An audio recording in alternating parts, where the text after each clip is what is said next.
Welcome back to the Spoonie and Caregiver Live podcast with me, Jordan, and now Katie Banderas. And before we get started, don't forget to subscribe so you don't miss any episodes of the podcast. And let's go ahead and get into today's episode. So, on today's episode, we wanted to talk about something that affected our marriage, and what I'm going to share with you guys is the pivotal moment where I decided to either go to therapy or lose my wife, which unfortunately this is something that happens a lot when you have to take care of your partner. So, do you want to start? Okay, so we had been married about 2 years and things had not been going well in my perspective. No, you're right. I'm gonna admit, first 2 years not going well. I'm gonna admit you are right. I wasn't the best. So it was not what I expected to be married to you for the first 2 years of my life. And then I remember that I had gotten sick and we had moved into my parents' basement, and then we had a big fight. But do you remember what it was over? I do not remember, to be honest. What finally blew your sprockets? Was it because of a wallet?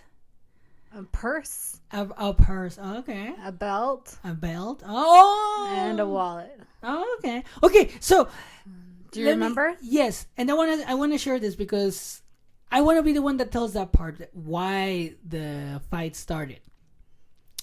So, I don't remember exactly what set it off, but you went to Coach, because that's your favorite store. You went there and bought some things. Yeah. You came home, and I remember that you said something, and for some reason, like, something set me off, and I said, like, you know what? I want you to return all of this crap because it's my money, like. Yeah. I got heated for whatever reason. I'm pretty sure it was something dumb. So I exploded, and I told you to, like, you know what? Return all this stuff because you're wasting my money on like stupid stuff, like, because obviously everything had happened by then. Like, we had lost your income, so I was pretty stressed, which is no excuse. But I remember doing that. Mm-hmm. And then okay, continue with your part. And how you totally lost your shit on me and went ballistic. And I literally could not believe it because I was scared for my life and thinking to myself, what had happened to my husband? No, it's true. Okay. So then what's your part? Well, I mean, my part, or like what happened at that point is that when we were fighting, I started to get flashbacks of like me fighting with my mom or my brother. Like, I started to have all these flashbacks. For some reason that triggered it. I started to have all these flashbacks. And I remember, like, we were fighting, and right in the middle of the fight, I was like, I stopped. Literally, I went silent, and I was like, huh. And I told you, I'm like, I think there's something wrong. Yeah. I was like, I think there's something wrong, and I'm gonna need help. Because at that point, when I saw the flashbacks, I was like, this isn't normal. Like, something clicked in my brain that said, like, this isn't normal. Like, this shouldn't be happening. Right. And for what I had seen in the news about, like, PTSD, with, like, with soldiers and everything, how they recreate the everything that happened in their past, and trauma victims, the same thing happens. So I was like, why did that happen, though?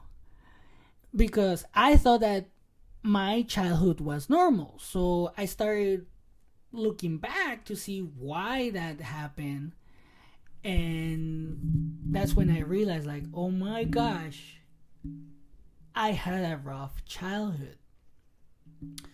But by then, something said inside of me that said, if I don't change, if I don't get help, we would have never made it. That's right. At that point, I was like, if I don't seek help right now, I'm gonna lose Katie. And she has put up with me for 2 years at this point. Yeah, almost 3. Yeah, 2.5 years. She had put up with me for this long, so I'm like, I'm gonna lose her. And I had put a lot of work into you.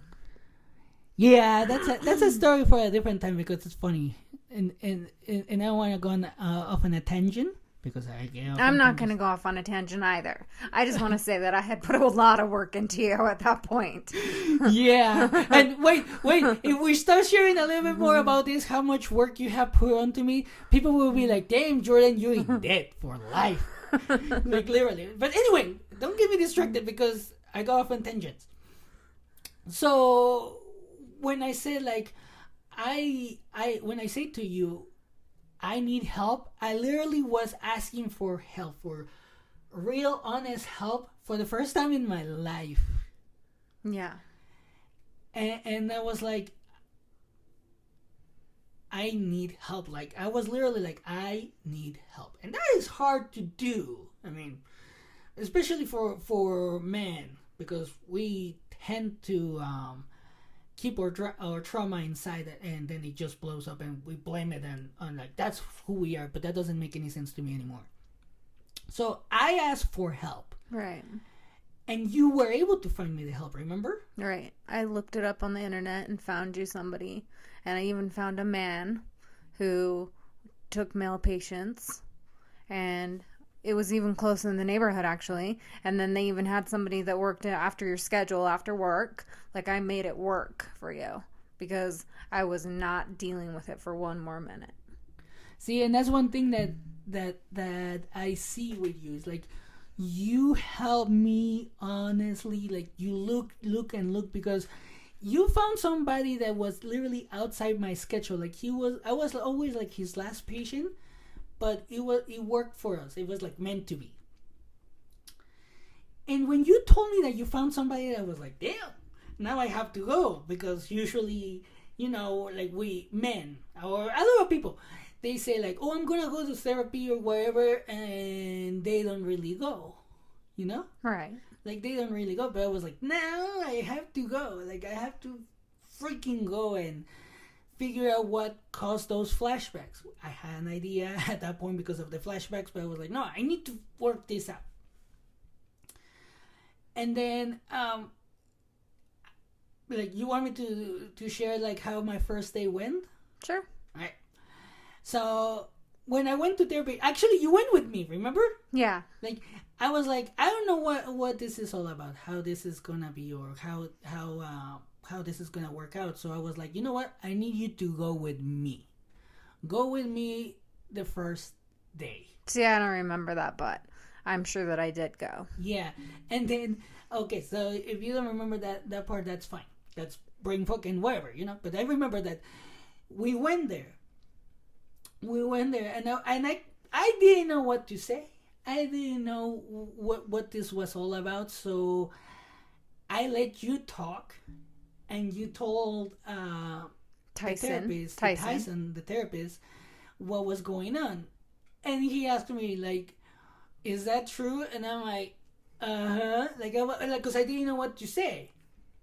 I'm like, uh-huh. And then I remember, like, you left the room, and then he started asking me questions like, oh, what's going on? And I wanted to say exactly what was going on. And another thing that I realized that time, and this is good to share as well, because that way people understand why I say so many things about like learning something new, is that I understood at that point that my English was horrible. Aww. Because I couldn't say, I didn't have the words to express it. And I'm like, well, it might not be in English. But then I could find him in Spanish. But he also spoke Spanish, didn't he? Yeah, but that was the thing though. Like, in Spanish it was different because I could find the words, but the way that I realize now that I was set up to grow up with is like, you never open up. So I couldn't say it in Spanish, and that's why I was like, well, if I can say it in Spanish, I have to find a way to say it in English. And remember, there was this one time where we were watching 90 Day Fiancé. I just want to share this because this is funny, okay? We were watching 90 Day Fiancé, and this girl with a very broken English and a very thick accent was speaking, and I was able to understand her better than the American guy. And I was like, that's weird. And I asked you, and I remember that I turned around and I asked you, I said, let me ask you something. What, is my English bad? And you said, no. And I'm like, no, tell me the truth, because in order for me to actually be able to open up, I need to make sure that I can speak correctly or find the words. And you're like, okay, fine. No, it sucks. You said something like that, and I was like, I'm like, I knew it. Wow. And I was mad too, because I'm like, nobody freaking said anything. Not even my family. Nobody. Yeah, but if you ask me, then I'm just gonna tell you. Yeah, and that's it. That's the thing, though, because at this point, I had already realized, when you helped me with therapy and how patient you had been with me this whole 2 years, I was like, she's gonna tell me the truth, but not to tear me down, but to build me up. So that's why I didn't even get offended. I was like, damn, like it stung. I was like, ugh. But I was like, no, she's right, and that's why I started reading and listening. So that you could do better in therapy. Yeah, reading. I started reading. I started doing all these things, like listening to podcasts. Like all these things, like listening and literally paying attention to the words that I was listening to. Because remember, like, there were a lot of times where I would ask you, like, what does this mean? And I still do. Or I Google the words, because I wanted to understand. And then I started finding the words with the words that I wanted to or that I needed to express myself.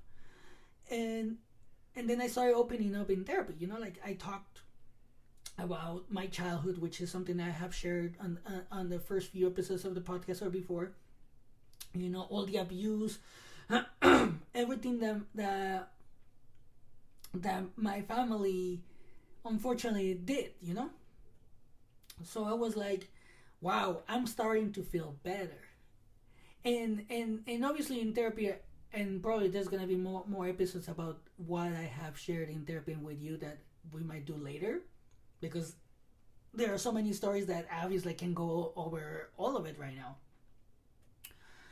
But when I started to feel better and being able to, like, open up in therapy, if you remember, when I would come home, you were like, do you want to talk about it? Right. And I would be like, yeah. And I was able to, like, tell you about what I had found through the therapy, right? So I think that helped me to open up with you too, because you were the first person that I will tell anything after therapy. Right. Like, I didn't have anybody else. So I don't have anybody else that I can trust that deep. That you're like my my soulmate. Like, that I can open up to you. I can open up my soul to you. So that by me doing that, though, that made you understand why I was so damaged. Right, right. Through all the abuse and everything that I went through, you're like, oh. And then literally you were like, come here. Like, you, I don't know, like, you have, like, you found me in the street, like, something like that. You were like, come here, little child. Let me make your life better, which you have. And another thing that, and I want to share this because this happens to a lot of people. Remember how probably after 6 weeks or 6 months, I don't remember, there's a 6 in there, I was like, I'm done with therapy. When you try to quit therapy. Yeah. After like three visits plus 3 visits, and then you were about done with that. And I went in there and marched in there and took care of that. Yeah. And then you were ticked off the whole way home and wouldn't speak to me. Yeah. I was like, I'm done with therapy. I feel so much better because I was feeling better at that point. So I was like, I'm done. No, I don't have anything else to do. And you're like, are you sure about this? Like, are you really sure about this? I'm like, yeah. Like, I got this under control. I'm like, give me my gold star and let me go. You know? And you're like, no, I don't think that's right. And I was like, no, it is right. Like, I'm okay now. Like, look, I have changed. And you're like, yeah. You have made some improvement. But yeah, like, and didn't the therapist agree with me? Yeah, and I want to get to that point because I was like so. What would be the right word? Persistent.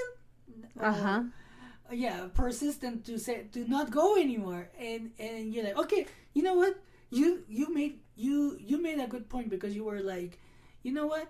Let's go talk to Tyson, and that way he can tell you his side or what you should do since he's your therapist. And I'm like, she has a good point. Like, I didn't have a way to say no, because if I had said no, you would have been like, okay, tell me a reason why not. And I was like, no, like, I don't have a reason. Like, fine, let's go. Like, I was like pouting all the way to. You're pouting all the way. Yeah, I was pouting all the way, and I'm like, like, I don't want to go. And then we go into the session, and you're like, so Jordan is thinking about like quitting therapy. Like, he thinks he's done. And Tyson literally looked at me and said, like, is that how you feel? I'm like, yeah, I'm okay. You know, like, I got it. Like, I'm done. You know, like, I'm a man. I got this. Like, you know, like I was even like puffing my chest and everything. You know, like, I'm done. And he was like, are you sure? I feel like we have only like scratched the surface. And I'm like, he's right. I'm like, he's right. But my ego was like, no, you're done. You did good. Get your gold star and get out. And you had made big progress by then. Yeah. But it wasn't enough. According to your standards. Because if we go by my standards, I was done. So you were like, you guys gang up on me at that point, because he was like, I don't think you should quit right now. And then you were like, yeah, I don't think you should quit. You grabbed my hand and you were like, yeah, just keep going. You know, this is something. Most people don't go to therapy for only 3 months. So a lot of people do less. I have done some research. Like, they quit probably after a week sometimes. They do, and they're probably not getting proper treatment. Yeah. But anyway, like, I didn't even care. Like, I wanna say something, because sometimes people blame it on the therapist. I'm like, I didn't care if it was a woman or a man. I would have opened up anyway, because I wasn't doing it for anybody else but us. Because when I had that idea or that realization that I was gonna lose you, I was like, no, I'm not gonna allow that. But like I was saying, you guys gang up on me and convince me, which it's hard to do. Convince me, but you have a way to convince me on everything. Like, you convinced me to stay, and I was like, okay, fine. So I went for like a year and a half, huh? Yeah, a long time. It was like a year and a half, and finally we didn't have anything else to talk about. And one of the things that I wanted to do was more like, you know, like, continue the journey on my own, because I felt like therapy gave me the right tools or the right weapons for me to dig everything, because it's hard to find everything in for therapy. You will have to go for years, and I feel like therapy gave me the tools for me to find what triggers me, or why I feel a certain way, which is pretty much what I want to emphasize in today's episode, that it takes time. Don't with therapy. It's not like it's gonna be easy. It's gonna be hard, and it took me a year and a half to finally say, like, I'm ready to do this on my own. well, not on my own, because you have helped me a lot. Of course. Like you have. All right, thank you for acknowledging. um, you have helped me a lot. So you've been so patient, and you have helped me a lot. Did you want me to get to that episode already, or? No, let's leave it for another day. Like we. Oh, it looks like you're having fun, huh? You helped me so much that I have been able to keep working on myself, because even though I'm done with therapy, I still have had like episodes where I'm starting to get like grouchy or anything like that. But now, thanks to therapy, even though we still have arguments and everything, I realized that, okay, this is all my fault. Something triggered me, so it's my fault, and I'm gonna figure out why. Right, right. So that's one of the things that I wanna like. That's why I want to share this, actually, because even though you're done with therapy, even though you might feel like, oh, everything, I'm good now, like I went to therapy and everything, there's always gonna be a trigger because of how you're going to feel. Like the other day when we had an argument, I was like, something triggered me, and pretty much I was like, something triggered me, so I'm gonna figure out why. And I used the tools that therapy gave me, so I could figure out what triggered me. And it was something stupid. It was like it always comes back to how I was raised. Like something that was said back then that got stuck with me for some reason. So it's just like that. And you, like, again, you have been so patient. So let me ask you one thing that we're talking about this. What kind of change have you seen in me from when I stopped doing therapy to now? Oh, we wouldn't even be married anymore. We completely different person. You meditate now. You're so much more communicative. You are more patient. You're more calm. You have way less anger. You don't blow up anymore. We have a word now. We have a patient word named stop. So that when we're arguing, if we say stop, then we stop automatically. Right? Mm-hmm. So, that's been a big thing. And so I think that those are things that you definitely have worked on with yourself. I mean, keep going. Anything else you want to add? Because it feels stop good. It. It actually feels good. But see, it's like,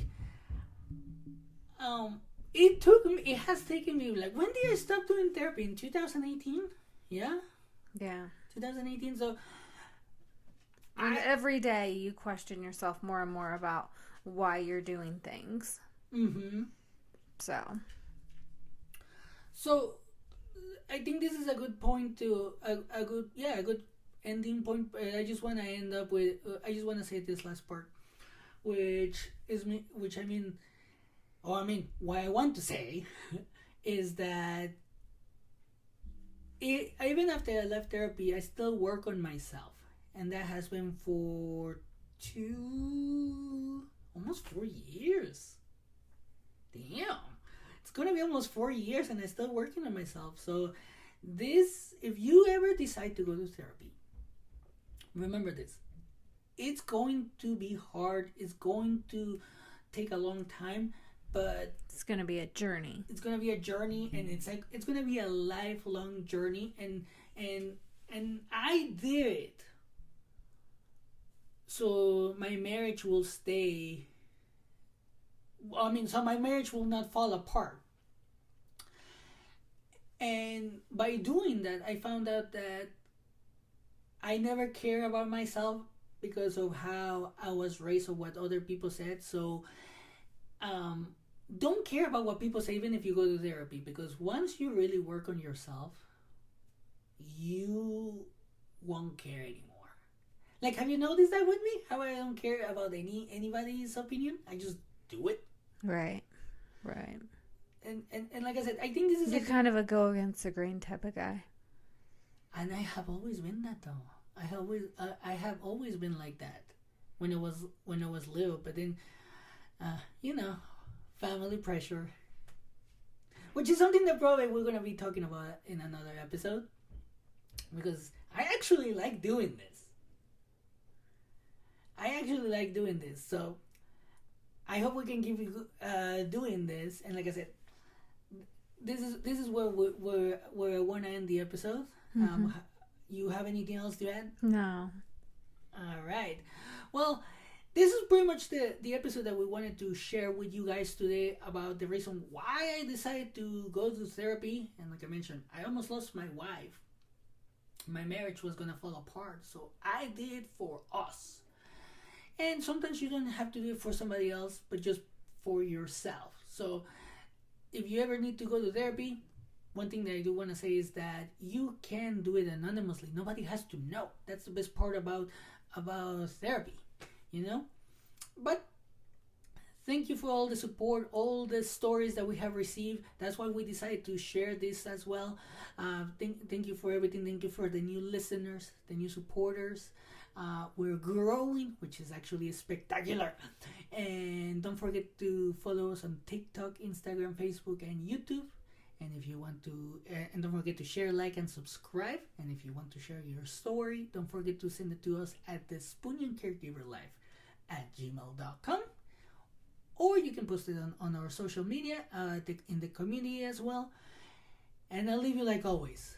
Always take care of yourself and have a great day.